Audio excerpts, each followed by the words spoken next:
I looked down the barrel of that gun, I thought, oh, shit.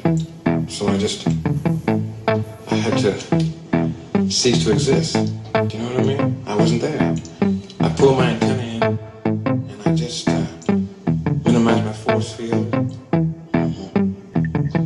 I disappeared.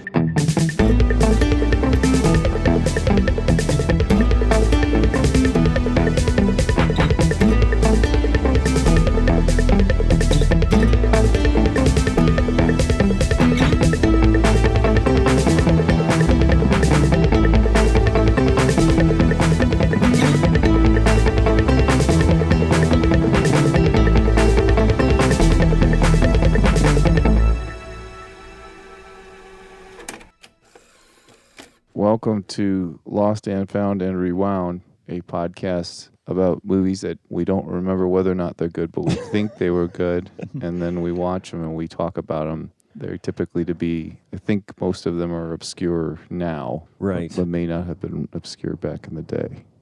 Mm-hmm. I'm Chris Lost. I'm Found Jim. Throws me off every time. I'm Rick Rewound. And together we make Sharky's Machine. And we should all be standing in a row or walking down a stairwell in a tight formation. Or running to, there was that, you keep pointing that out, but that's conscious because there was that point, remember where they're running down the side of the car and they're all like ducked down and they're kind of shouldering the car as the whole line of them. It was a very awkward duck walk, like 7 cops duck walking against a car.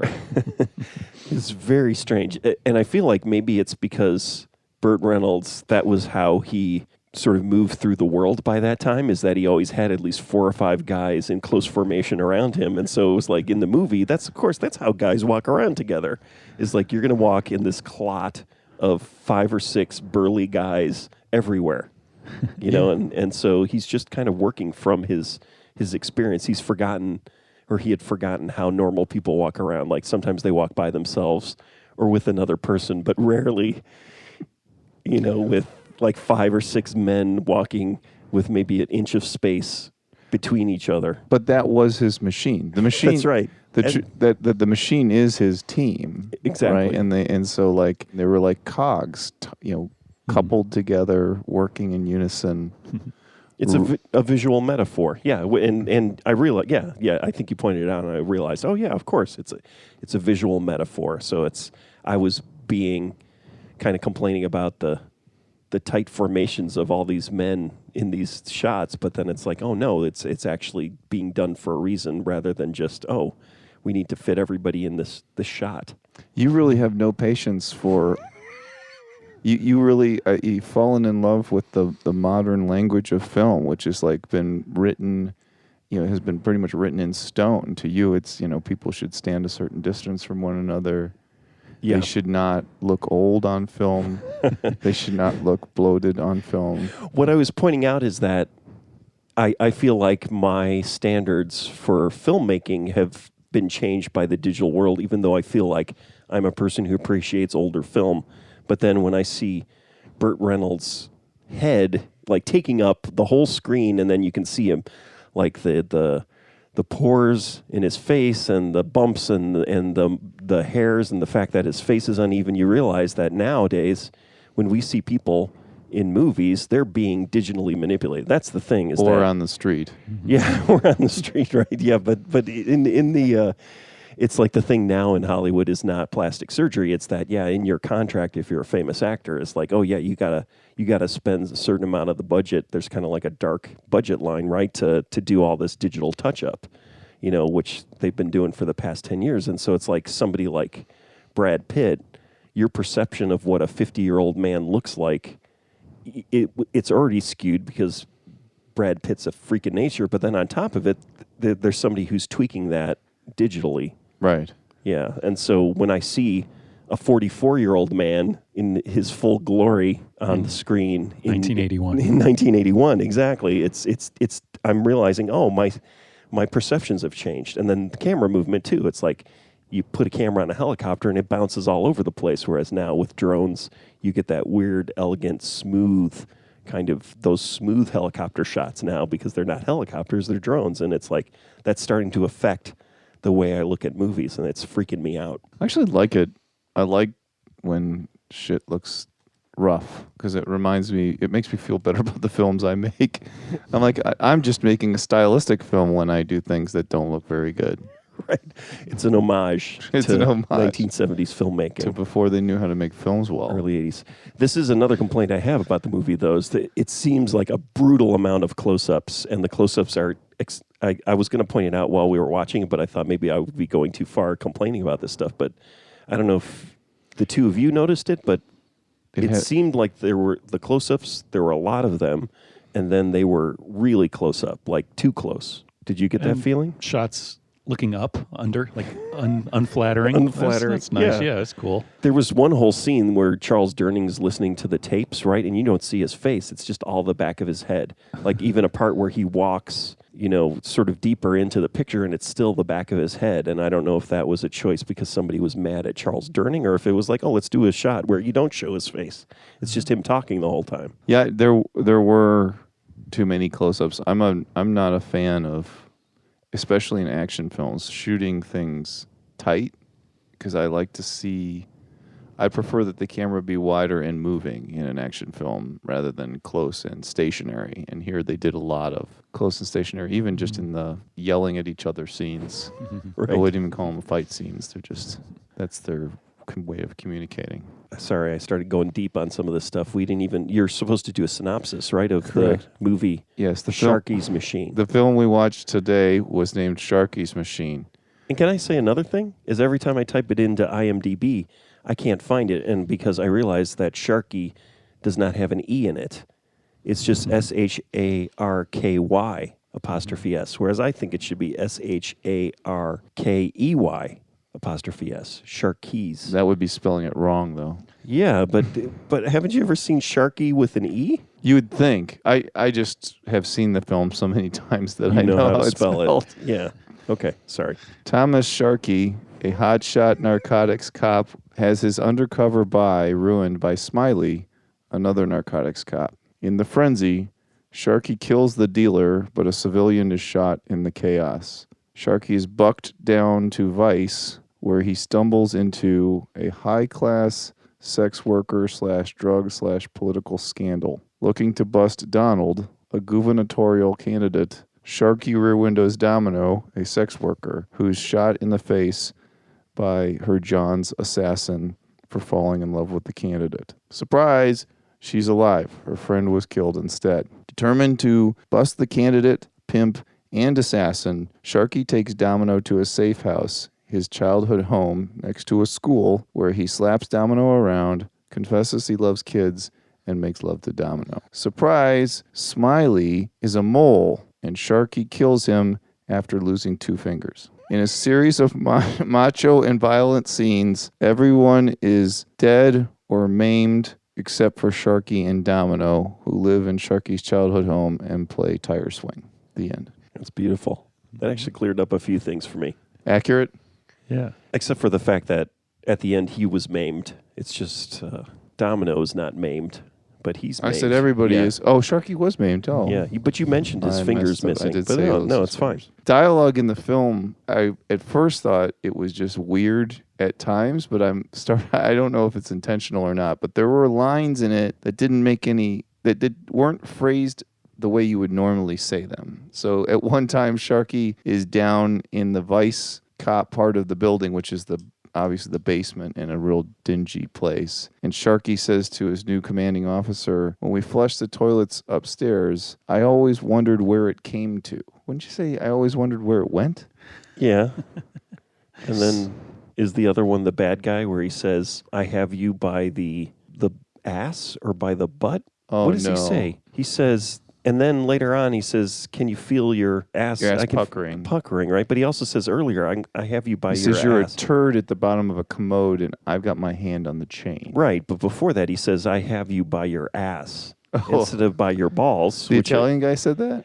No, Or Sharky's. Okay, there's Burt another Reynolds says great that example. to him. Yeah, it's odd moments where the metaphors are slightly off, but maybe that's because, again, I am just looking for the archetypes, imperfections. the things that the kind of cliches and the standard stuff, and I feel like a movie like this should follow all the rules, but they're breaking the rules. Just like Sharky. Yeah. And here's some more. His commanding officer says to him, if you make waves, I get a mouthful. A mouthful? You get an earful, right? And then... Well, water, waves, water. You get a mouthful of water. Right. I didn't even hear that line, though. It seems weird anyways. I get a mouthful. I think it's like somebody shoots a mouthful of shit at him. But then his Jewish friend from school talking about his daughter says, can you believe that she came out of someone like me? And like, she didn't. She came out of her mother. Right. I mean, I guess semen came out of him. And then... Thanks for clarifying that. Yeah, I just wanted to give him the benefit of the doubt. And then there's a His line... Jewish friend played by Richard Libertini. An Italian, but as I Yes. said during the film, us Italians can go both ways. I've been frequently mistaken for a Jewish person.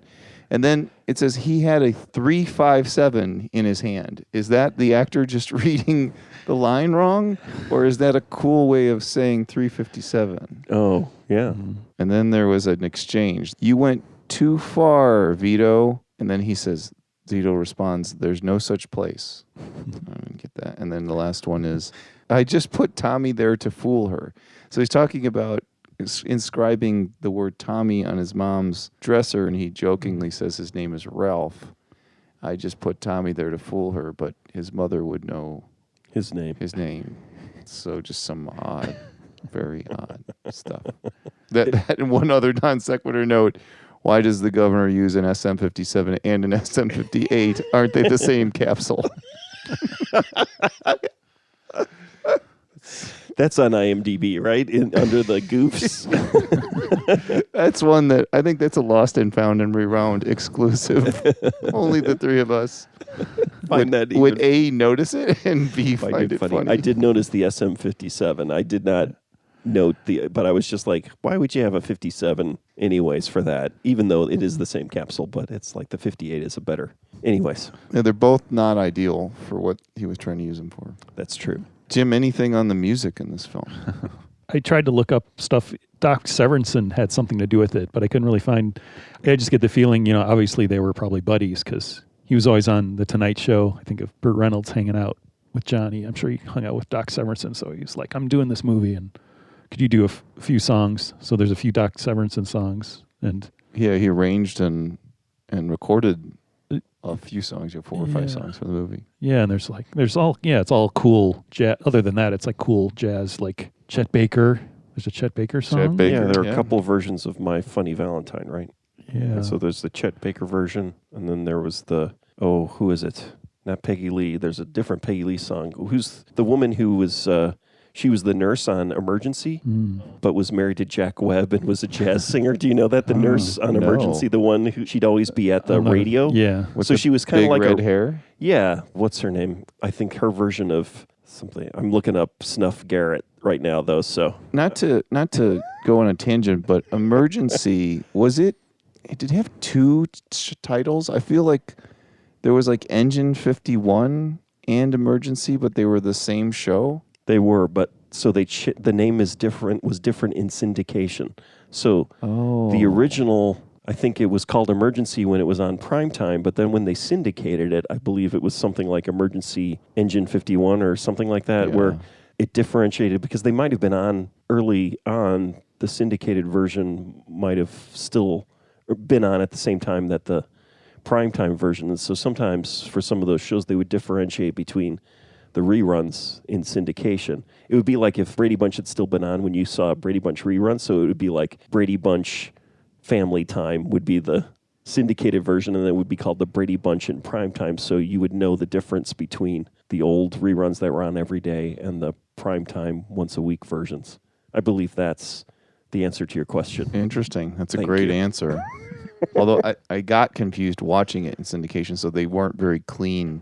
I mean, it was off the air prime time when I started watching it, so they weren't very clean about which version they were playing in syndication. So Snuff Garrett, though, was the music coordinator, and so he was supposed to produce the Monkees, but then Boyce and Hart got the job.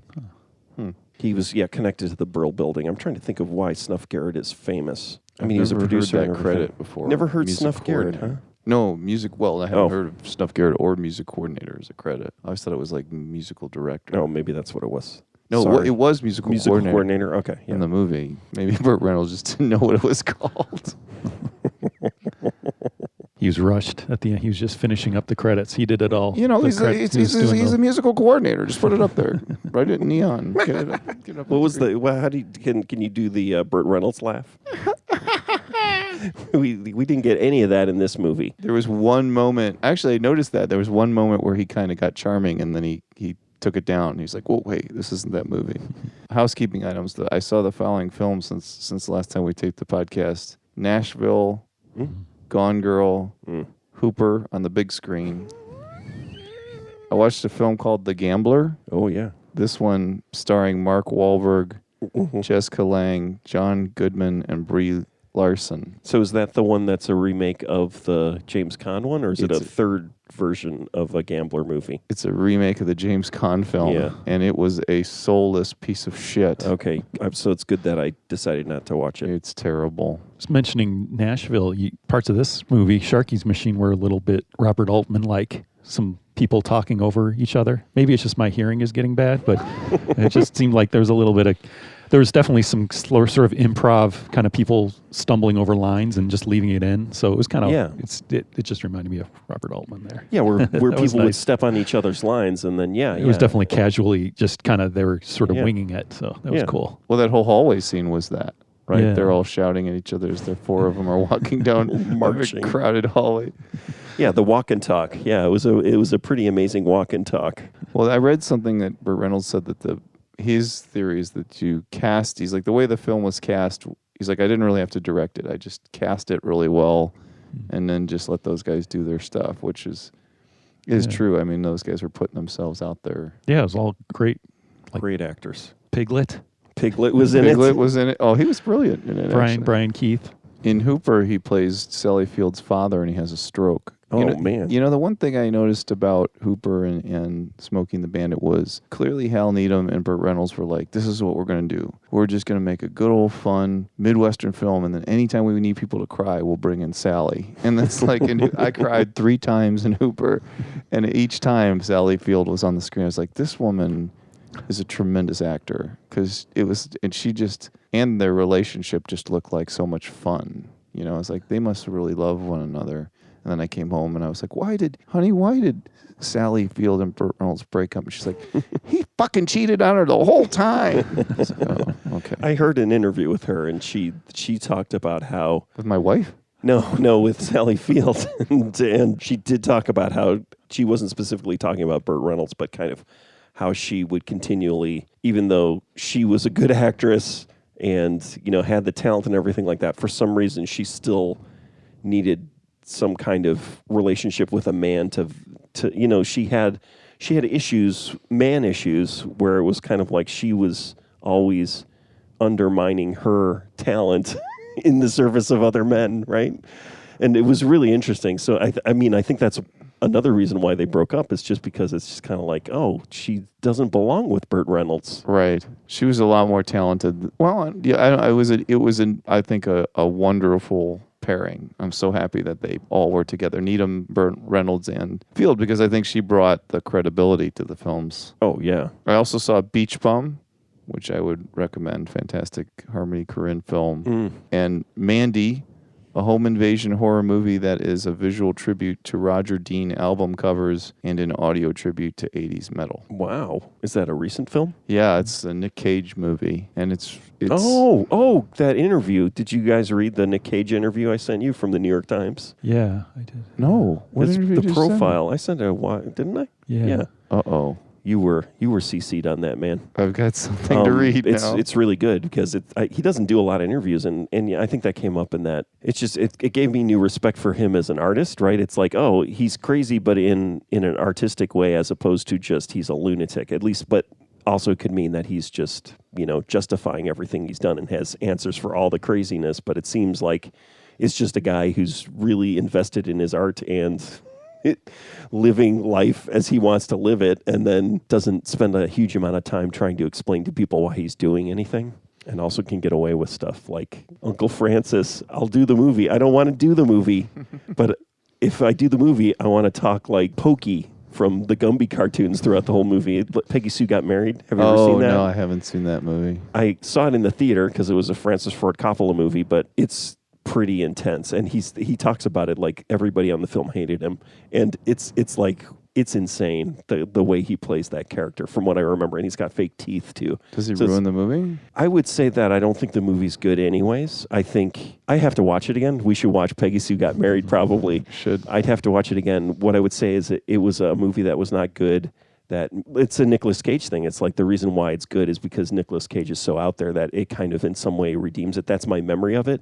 But my ending feeling is that this was not a good movie. Who is that guy, right? I don't think Nicolas Cage, I think it was it before? Yeah, it would have been before Raising Arizona. Yeah. Well, Vampire's Kiss is the same way. I think Yeah. it's a pretty flat film with a great, insane performance in it that fixes it. And then the last film I saw was Blade in the theater just last Saturday. They're going to reboot that, right? Yeah. Yeah. So But I watched the Wesley Snipes Blade. Mm-hmm. Took my son. Baby's first Blade. I saw the Apocalypse Now. What is it called now? What is Final Cut? Final Cut in IMAX with my offspring, and that was okay. But it's still, I think the original edit or the whatever edit that came out in 1980, 79 is the best edit. This is in between the Redux, whatever you want to call it. It's shorter, but it's still got the goofy extra surfboard stuff where like he steals the surfboard from Kilgore and then Kilgore's like chasing them down the river, trying to get the surfboard back. And then there's the French plantation scene, which is beautiful, but is really, I think, interferes with the pace of the film. I don't know what the half-hour stuff he cut out from the 3.5-hour version, but I still would like to see a 2 hour and 40-minute version on the big screen again, but I don't think that's going to happen. Also, the first time I saw Apocalypse Now, I don't know if you guys remember, the first time I saw it, I saw 35 millimeter or 16 millimeter print at college, and it was one of the ones where they tacked on all the explosions at the end, so you get the impression that they firebombed the compound. Yeah. But that's not the official version anymore, and that was supposed to be, we added that in there because the footage was really great for the 35 millimeter prints, but then everyone got the wrong idea, so we took it off. But you'd see it because, it's like they'd be in circulation for years. Doesn't it insinuate that they killed Charlie Sheen? Martin Sheen. No. Sorry, I think it's you see the boat going away, and then you see the firebombing, right? Or that the thing got called in. The version I just saw, it's hard for me to keep track of all the versions, but this last version I saw, you just see the boat go away, and then it ends. And there's no explosions at the end. Apparently, the compound is still there, right? No, it doesn't get firebombed. I like the firebombing ending. Well, after he killed Kurtz, I guess, what's the point of firebombing the compound? I guess just to clean up What's the the rest. point? Yeah, it's kind of just... Get rid of the worshippers. Yeah, it's war. It's senseless. It's an apocalypse. Wow. I didn't think that you and I would be on this side of an argument. I'm here saying that we should preserve these people's lives. Right. Rick is saying let's firebomb them all. It's not a documentary. I think I saw another movie, but I can't remember. One. You had one. I'm watching a lot of TV, so I'm working on stuff, and I watch TV. So I've watched Legion. I'm getting through Legion, which I'm impressed with as a TV series. Is it good? It is good. I like it. I like it better than the one that was on Netflix with the kind of mental illness with super bad chubby guy and then the woman with the big eyes. Emily, somebody, I can't remember. It's on Netflix, and it's about mental illness and medication and stuff, and it's kind of reality, not real. And I think Legion does a better job with the kind of, is this real, is it not kind of thing. Oh, I don't know anything about Legion. Either did I, and I just wound up watching it. And so I really I'm enjoying that. I haven't finished it. Jim, what have you watched since? I only saw one. I saw The Hit. I watched that again, which is actually something maybe we should do for this. I was thinking I could change one of my movies to that because it definitely fits in with this podcast because it was a movie I saw in high school, rented from the video store, and I haven't seen in 30 years or something like that. It's from like 1984. It's without revealing too much. It just kind of stuck with me. I remember Does we it watched it. Have Gary Oldman in it? No, it's Tim Roth. Roth, okay. It's his first movie. Okay. But it's John Hurt and Terrence Stamp. Wow, okay. And they're like, takes place in Spain. John Hurt is like a hitman, and Tim Roth is his apprentice. And Wow. they're going after Terrence Stamp, and it is really great. And I hadn't seen it in a long time, but I just remember it's one of these movies I saw on videotape in high school, and it was like, oh yeah, it's kind of disappeared, but I think it's what's his name? Stephen Frears. Frears, okay. Directed it. He did My Beautiful Laundrette, and he did some more famous. I can't remember what. He did actually. We were talking about Rick Mayall the other day. Why were we talking about Rick Mayall? Right said Fred. What is it? What's the crazy the movie? He's not Right Said Fred. Not I'm too sexy for my shirt. It's Imaginary Friend. Frank. We were talking Upside Down. That was Clown. a movie that I had seen recently. That they did on How Did This Get Made? Yeah. What was the name of that? Drop Dead Fred. Yes, Fred. And Right Said Fred. Stephen Frears directed I just saw it was just before Rick Mayall and Aiden Edmondson. They did just before The Young Ones. It's that TV show, the comic strip. There was all those people were in, and I've seen a few episodes of that. But there's this one full episode is one single movie, like a 45-minute movie, and it's Stephen Frears directed that, and it's like called Mr. Jolly Lives Next Door, and it's like Rick Mayall and Aiden Edmondson are like escorts, and they live next door to Peter Cook, who's like a serial killer. Wow, it's really grim. It's kind of dark and it's funny, but it's pretty brutal. But it's like 45 minutes long. But Stephen Frears directed that too. But I gotta check that out. Yeah, I had never seen that before. I have to rewatch The Young Ones because when I watched it when I was young, I couldn't understand what they were saying.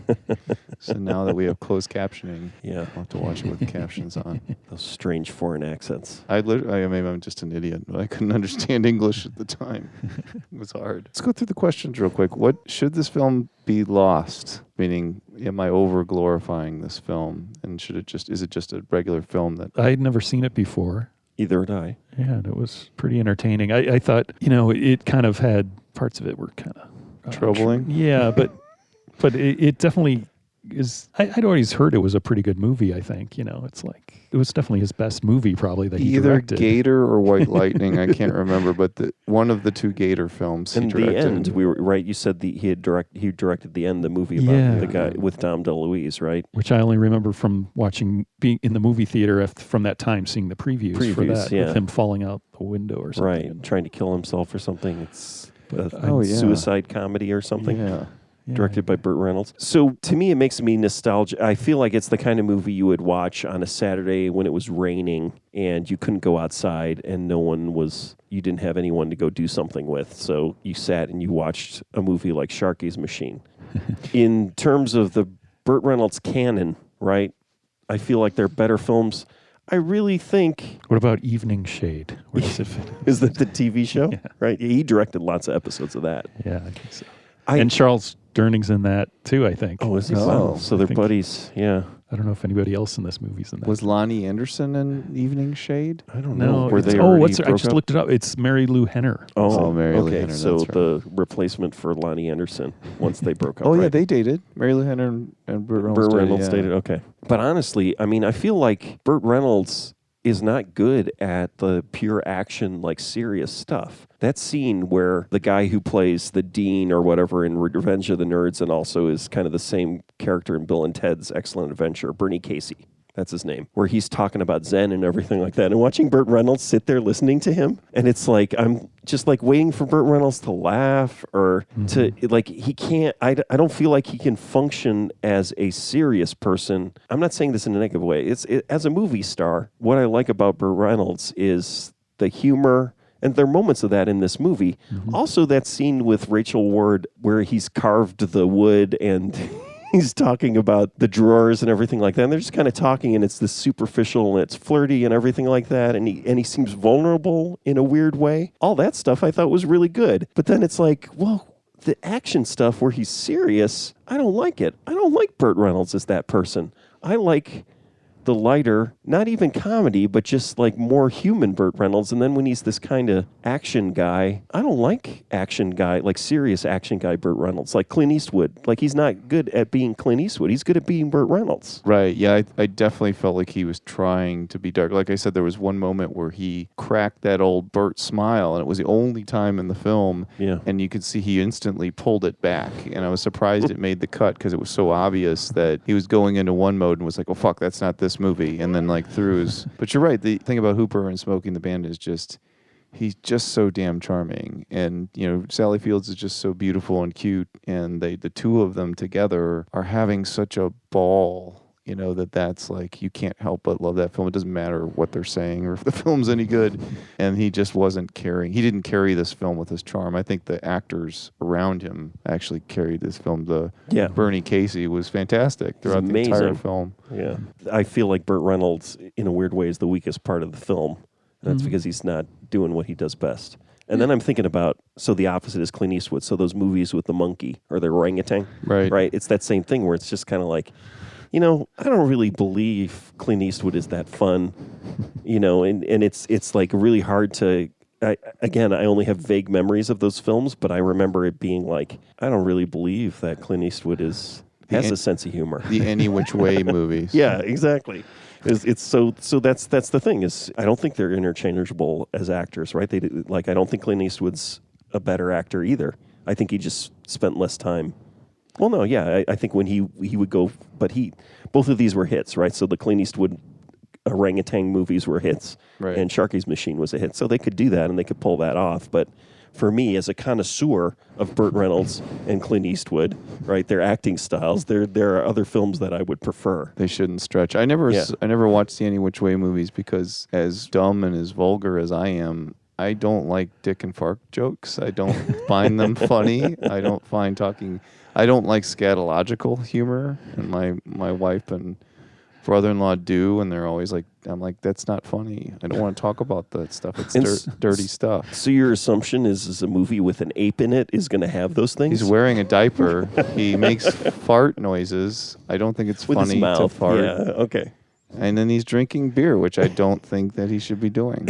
I don't think he's old enough to drink that beer, and I don't think he can make the decision for himself, metabolize it the right way. It is cruel. Clint Eastwood, man. Of all the things he's done. Should the film be found? So we always say, would you recommend this to a coworker or someone you encounter at the grocery store, Jim? Would you recommend it? Hey, have you ever seen Sharky's Machine?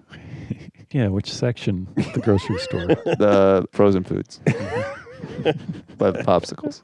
Probably not. I don't know. It's okay. You know, it's like, I guess I was trying to think what I didn't like about the movie. I guess it's like just completely, obviously, like, well, the plot, like what, like sexy. This, it's really sexy. Yeah, it's these kind of, you know, this mysterious organization or these people with all this power and how they completely destroy Sharky's machine. Basically, they're there once they figure out who's, you know, that they're onto them, and they just kill everybody, and they just know they're like one step. The bad guys are one step ahead, and they know everything. But then it all falls apart. It's just like, and then it's just like, oh, the brother, well, Henry Silva, like, why did he shoot his brother? I was like, kind of like. It all just kind of falls apart at the end, and it's like, it's like, well, they're like this scary organization that, you know, that seems to be on top of everything, and then it just all kind of peters out at the end. It definitely wasn't a film to like for the plot beats.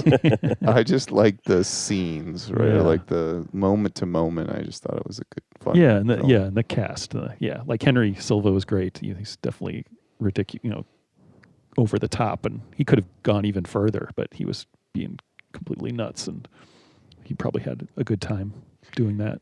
He did Dilaudid, he did PCP, and he did cocaine, I think. Oh no, he was snorting Dilaudid? Is that what he was snorting doing? PCP, I think, right? So I was thinking it was cocaine, but then the pills it must were have the been Dilaudid? I think pills were Dilaudid, and then so many drugs in that movie. Yeah, and the freebasing initially, we at least I decided that it's probably one of the earliest depictions of freebasing on film, right? Because that was the beginning of the freebasing era, right? So it was when they moved from cocaine to freebasing when everything really went bad. There's That book, You'll Never Eat Lunch in This Town Again. What's her name? Not Michelle Phillips, but it's something like that. Her and her husband produced like Taxi Driver and stuff, but like I just remember, I think it was like the Talking Heads. She was going to produce that Talking Heads movie, and they said going to her house, and it was like a chemistry lab. Is like the description of it was like the house was just filled with like vials and beakers and things like smoking, and it was just like this, like a mad laboratory, and like Richard Pryor Catching on Fire. Sure, yeah. It's just that all of a sudden, like right in the late 70s, early 80s, it went from just regular cocaine madness to this super hyper cocaine madness, and to see freebasing, but the weird freebasing too, the guy freebases Snorted through the smoke. his nose as pipe, opposed to his yeah. mouth. Yeah. So yeah, where's my list of drugs here? It was freebasing, just regular cocaine, and then I guess it was just Dilaudid and PCP. But that's still a good amount of stuff. Dilaudid's hardcore. That's Yeah. a big time drug. Okay, so Rick, would you recommend this to a classroom full of students? No, but that's the thing about it, is what I think this movie is it's one of those movies that you would find, right? It should be found, right? And it's that idea is like and I think this era is disappearing, where it's like, oh, you're just, It should be a tape that someone gives you that they taped off of HBO, and you're Yeah. 13 years old and you watch it. exactly. And you're just like, I have to watch this all the time now. Or it's a rainy day and you're homesick and you turn on the cable TV and Sharky Machines is on TBS or something, and it's got commercials every 5 minutes, but it's like you watch the whole thing, and that to me is what this movie is. It's one of those movies, and I'm wondering if that experience is going away, because you have the streaming movie services, and so you pick out what you want, and the weird sort of just, there's nothing to watch, I'm just going to watch this kind of thing, and then you get into it. I worry that kind of thing is disappearing, because I love that idea. I love it so much. My mom and I used to, in some of the rare great moments that we had together, I would come home on like a Sunday and she'd be watching of course, a black and white film, which seemed repulsive to me, but then I would sit down with her and start watching it and be transfixed. And we'd watch like 2 or 3 black and white films in a row just on a lazy Sunday afternoon. And I love that. The best instance of that I ever had was one day, it was finals week at college. I lived in a house with 7 guys. You guys actually slept on the floor there a couple times. And I walked in and I was like, I'm going to study. And my friend Bob goes, look, Gone with the Wind is on. You should watch Gone with the Wind. I'm like, Gone with the Wind, that's a chick flick. I'm not watching that. And he's like, sit down, watch a little bit of it. You're so dumb. So then like I sat down and immediately was transfixed. And then by the end of the film, there were 7 of us there crying. We were all ignoring our studies and just watched, like, it was, and on TV it was, I don't know, 4.5 hours or something with commercials. And I was just like, this is one of the greatest days ever. I'm so glad I didn't study for my finals. And I'll tell you, I got more out of that day than I got out of the 4.5 years I went to college. Let that be a lesson for you, kids. Right. College isn't worth it. Gone with the Wind, that's the only college you need. Right. All right. Should this film be rewound, Jim, would you watch this film again? Yeah, in a couple of years. Sure. If it were on cable on a rainy day, you'd be like, sure. Yeah. I remember Sharky's Machine. Yeah. Bernie Casey. That scene with Bernie Casey's coming up. Oh, the Zen speech is about to happen. Yeah, let's watch. Would you watch it again, Ray? Sure. I'm easy though, you know. It's like I will watch a lot of stuff. It's only been recently where I've made vows where I will not watch something like when you talked about, what was the remake? The Gambler, right? Where don't do it. Any Tim Burton movie that's a remake of another film, I will not watch. You know, there's certain things that now, even though I feel like I had an impulse like I should watch everything, I'm now reducing that. In the past 10 or so years, I've reduced the impulse to have to see everything, good or bad. I'll confess, I watched The Gambler as a stunt watch. I would never have watched it, but I was like, I'm going to watch this because Rick and Jim will make fun of me for watching it because of my comments around Pelham 1323. But that's the thing is the Nicolas Cage interview, the profile in the New York Times, that got me super, super close to wanting to watch The Wicker Man with him. Uh-huh. It's so close to happening for me. All right, facts about the film. Release date, December 18th, 1981. So it was right in time for Christmas. Couldn't find the budget anywhere. Did anybody find the budget? No. It was $3 million in its first weekend and $35 million total from the box office. That's pretty good, right? for 1981 money. It's very good. I'm sure it was made for 5. Maybe. Yeah, considering that most scenes look like they shot them once and then went on to the next shot, like when Rachel Ward drops her coat, and then there's certain moments where it's like, come on, Bert, just do another shot, do another take. There's one where he bumps a box too, and I was like, they probably should have did that over. Rachel Ward has a very deep voice. Yeah, I was trying to... That's a good Rachel Ward. Rachel Ward? Oh, I looked over. I thought Rachel Ward was there. Yeah, I didn't. I was trying to, when we were going to do this, I was like, wait, what? I know her name and I kind of know who she is, but I was like, what else was she in? And I looked, what was it? Thornbird. It's stuff I'd never seen, but Yeah. I was like, oh yeah, okay, I guess I can. They talked about, Burt Reynolds was like, somebody gave him the advice, put them on camera before you cast them, so you know what they look like on camera, because she was an unknown. And he put her on camera, and she said it just exploded. And she's gorgeous, absolutely gorgeous in this film. Yeah. And does a great job, I thought. She's in Dead Men Don't Wear Plaid. Yeah. She's in Against All Odds, which is a remake of... That's the other one. What is that the remake of? Not Where Danger Lives. It's Out of the Past is the film that Against All Odds is a remake of. Oh, thank God I finally found that. Okay. Yeah. So you mentioned Rear Window. Yeah, well, I was thinking parts of that when it gets kind of creepy, or he's just watching or taking, he's looking through all the gear. They got the tape recorders going, all the mics they've stashed in their apartment, and he's across the building looking through the binoculars and everything. And it was like, it reminded me of the German movie, Secrets, what is it, The Lives of Others? Yeah, yeah. It was like a weird, sexy 80s version of The Lives of Others, it's like really depressing and grim. And East Germany, he's like a Stasi agent spying on people and like listening to their lives basically, and he becomes attached to them, and like this one woman especially, and falls in love with her or somebody. He's like, it's really grim. He's like just alone, you know?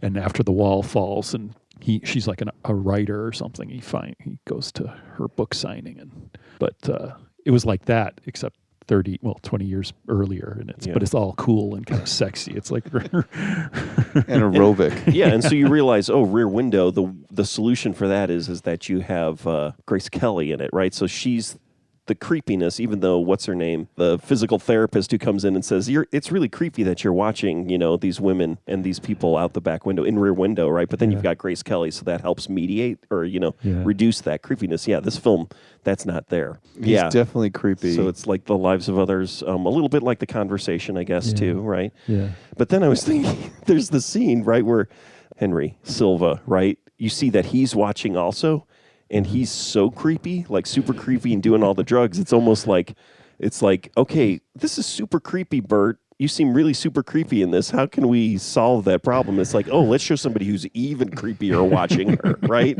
It's almost like, let's by showing, this super creep that makes Bert's creepiness seem less creepy, right? It's tempered. Yeah, exactly. He's very creepy. There's a scene where he makes out with his friend's daughter. That's really weird. He's like, you were talking when you kissed me on the lips. Kiss me on the lips again. Remember that was so weird, like the goodnight little girl scene? Did you forget that? In Sharky's Machine. Uh-huh. The little girl comes down the stairs and he's like, give her a kiss, Shark. And he like grabs her in her arms and he kisses her, and she's talking while he's kissing her. He's like, you were talking when I kissed you. Kiss me again. And then he kisses her again on the lips. And then later on in the film, he's talking to Rachel Ward and he says, I could just watch little kids all day or something. Yeah, like there that. is some weird what stuff. Is going on Yeah, here? yeah, exactly. Yeah, he comes across as a little strange. Well, he's 44. He's not married.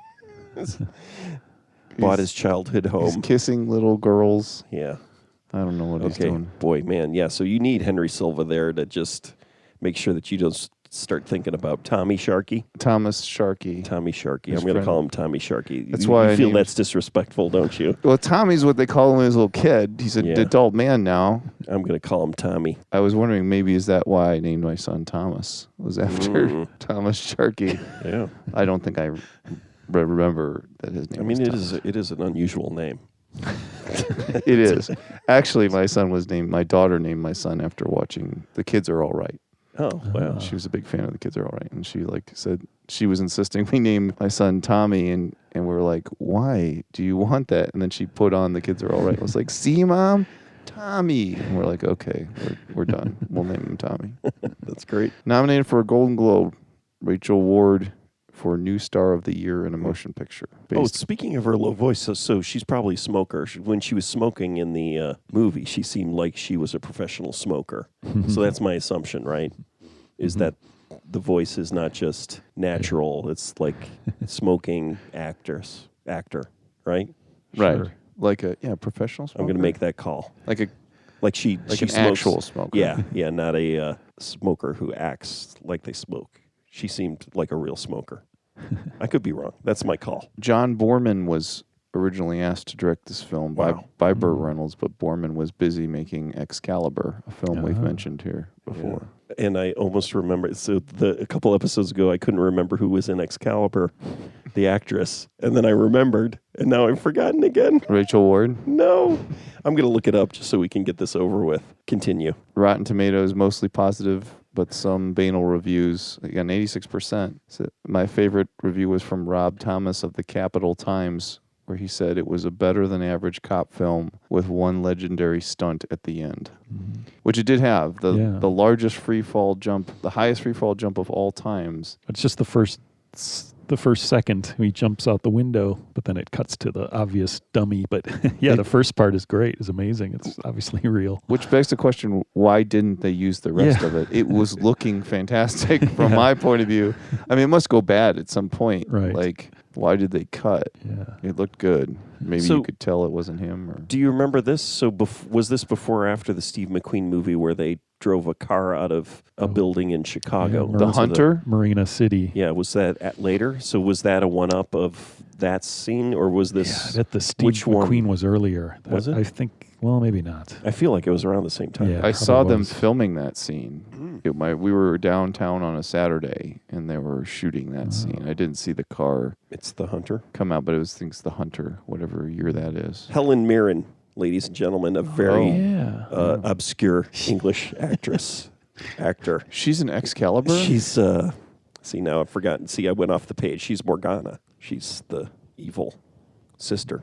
I think it might have been one of her first film roles. I love Helen Mirren.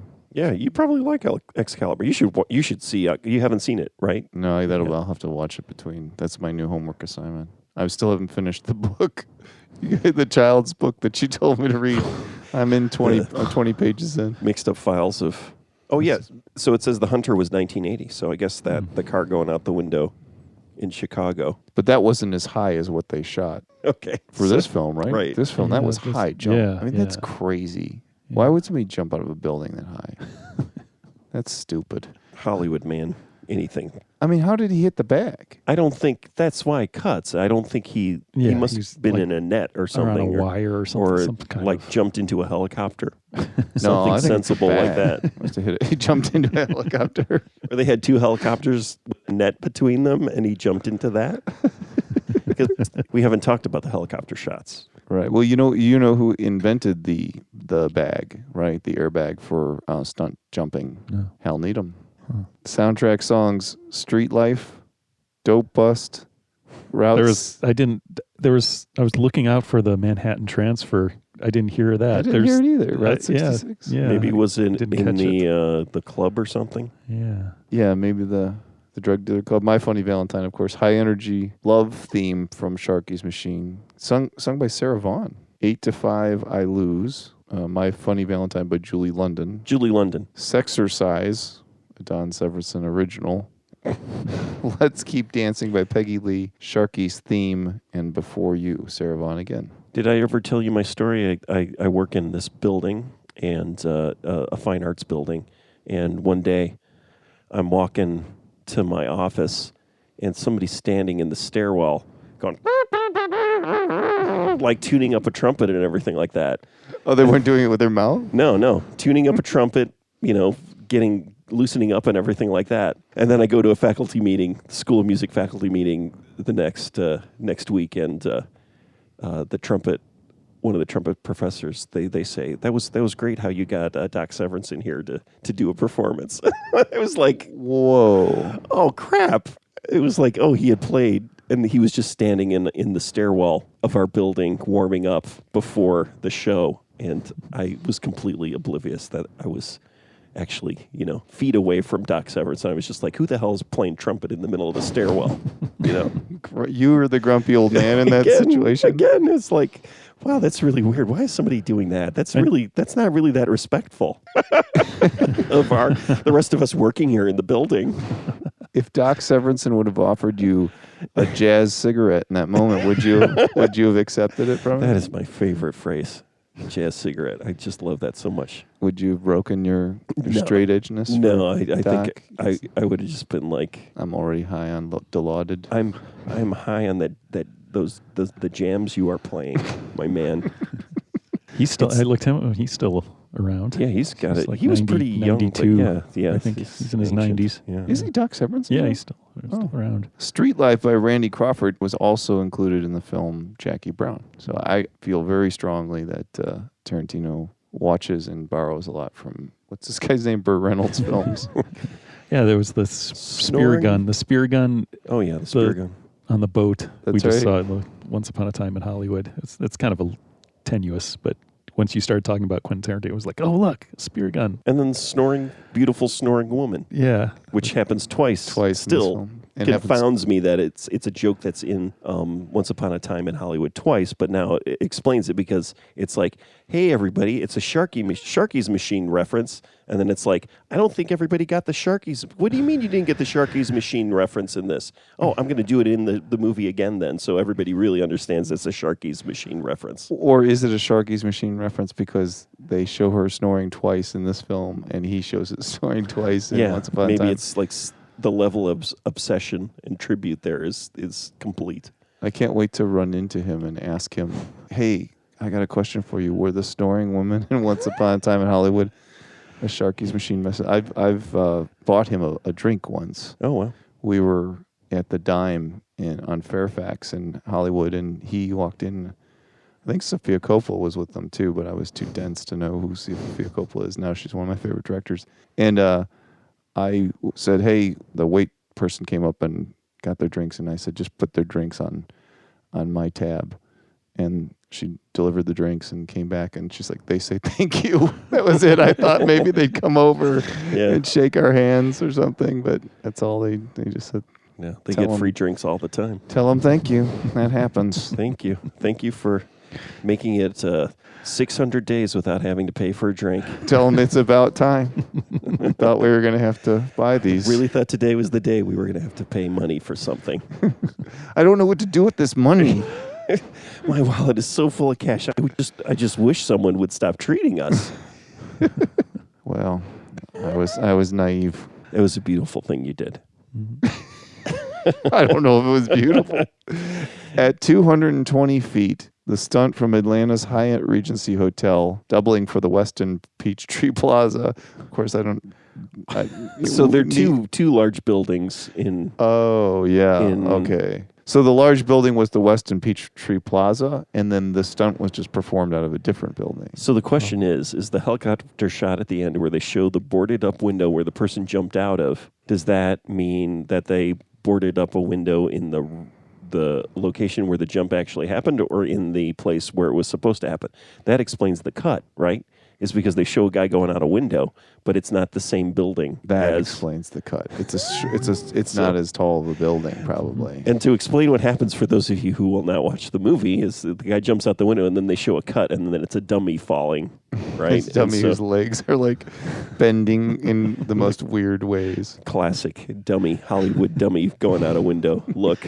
So I had forgotten about that stunt, but they sort of hint at how important that building is throughout the whole film because there's the opening shot, helicopter shot that goes around and just stares at this building forever. The building is even highlighted in red at the beginning, right? Yep.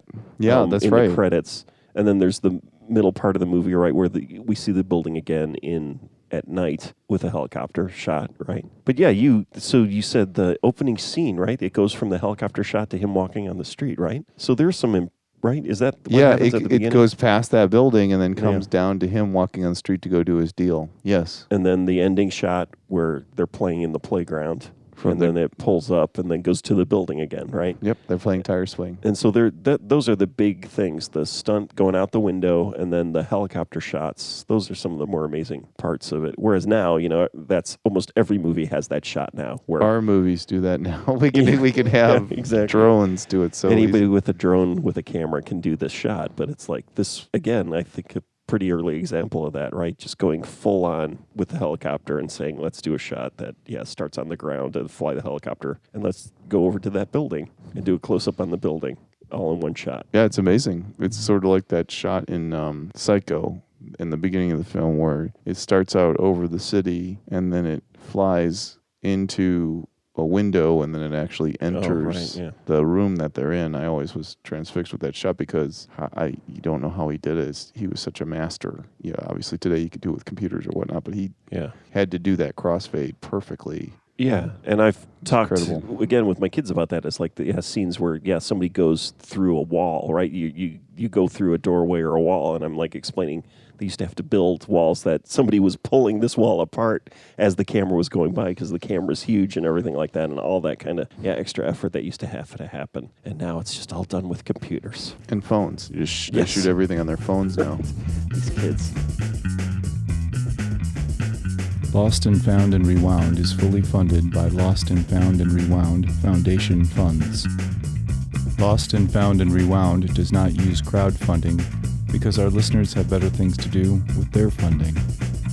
There's no need to post reviews of Lost and Found and Rewound because our listeners have more valuable things to do with their time. In all sincerity, thank you for listening to the show. We truly appreciate it.